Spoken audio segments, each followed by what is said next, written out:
हे काटेकोराटीचे प्लांट आहेत। तर तुम्ही बघू शकता एकदम सुंदर असे फुटलेले आहेत आणि एकदम नाजूक अशा ह्या ज्या मी कटिंग लावल्या होत्या, तर माझ्या ओळखीतल्या ताई आहेत, त्यांनी मला एक काडी दिली होती आणि त्या काडीचे मी 2 कटिंग तयार करून एक इथे आणि एक इथे लावली होती। तर सगळ्यात आधी तर ही पालवी नंतर आली। हे कोंब जे आहेत ते आधी आले आणि त्याला जांभळ्या कलरचे सुंदर असे फुलं येतात।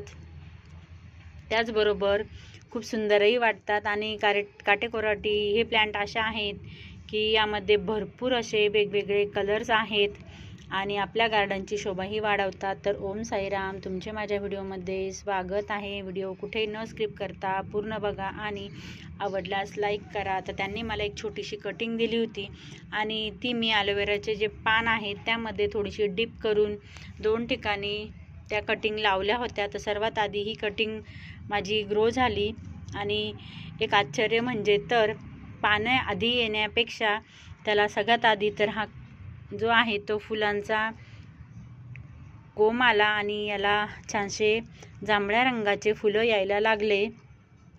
त्यानंतर ही पाने आलीत, म्हणजे काडीला सगळ्यात आधी फुलं मिळालीत आणि नंतर पानांनी आपल्या गार्डनमध्ये एंट्री केली। त्याचबरोबर हे एक सुकल्यासारखेच कटिंग झाली होती, पण तीही छानशी मस्त फुटली आहेत आणि तिलाही छान असे 2 ठिकाणून छोटेसे कोंब आलेले आहेत। तर मी एक साध्या आपल्या आहे त्या कुंडीमध्ये दोन्ही कटिंग लावून दिल्या होत्या, तरीही छान ग्रो केल्यात। तर जानेवारी फेब्रुवारी महिना हा असा आहे की या वेळेस तुम्ही छानशा कटिंग ग्रो करू शकतात। कुठल्याही कटिंग तुम्ही आत्ता जर लावल्या तर एकदम छान अशा ग्रो होतात, जशा पावसाळ्यात जून जुलैमध्ये किंवा पूर्ण पावसाळाभर आपल्या कटिंग आपण लावू शकतो, त्याच सारखे तुम्ही जानेवारी फेब्रुवारीमध्ये सुद्धा कटिंग लावू शकता। त्याचबरोबर हा प्लांट आहे, म्हणजे हे जे जानेवारी फेब्रुवारी जो महिना आहे यावेळेस तुम्ही प्लांटची रिपॉटिंग करू शकतात, त्याचबरोबर नवीन कटिंग लावू शकतात। त्याचबरोबर तुम्हाला जर झाडांची कटिंग वगैरे करायची असेल तर तीही करू शकतात। तर मला हे प्लांट आता नवीन कुंडीमध्ये लावायचे आहेत, रिपॉट करायचे आहेत, पण त्याला थोडंसं अजून मी मोठं होऊ देणार आहेत आणि मगच त्याची रिपॉट करणार आहेत। तर बघा, तुम्हाला जर काटेकोराटीचं हे प्लांट आवडलं असेल तर नक्की तुमच्या गार्डनमध्ये लावा।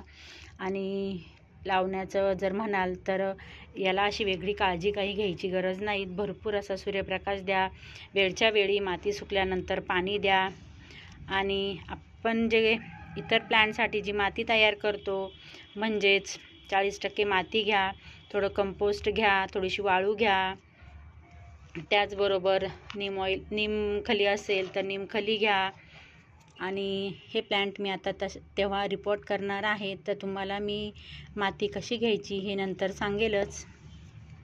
तर चला बघा, तुम्हाला जर माझा हा व्हिडिओ आवडला असेल तर नक्की लाईक आणि सबस्क्राईब करा। तर भेटू पुढच्या व्हिडिओमध्ये, बाय।